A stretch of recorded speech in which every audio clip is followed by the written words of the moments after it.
नारायण का विशेष महीना माने जाने वाले पुण्य कार्तिक मास के आपन काशी के लोग कति की पुनवासी कहलन।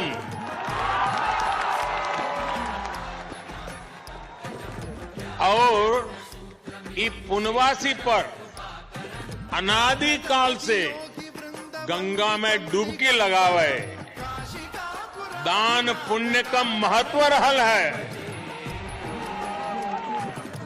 बरसों बरस से श्रद्धालु लोगन में कोई पंचगंगा घाट तो कोई दशाश्वमेध, शीतला घाट या 80 पर डुबकी लगावत आयल हो।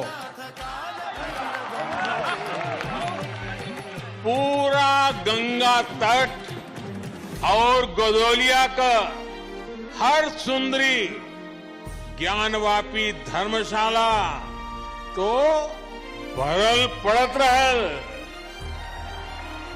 पंडित राम किंकर महाराज पूरे कार्तिक महीना बाबा विश्वनाथ के राम कथा सुनावत रहलन। देश के हर कोने से लोग उनकर कथा सुने आवे।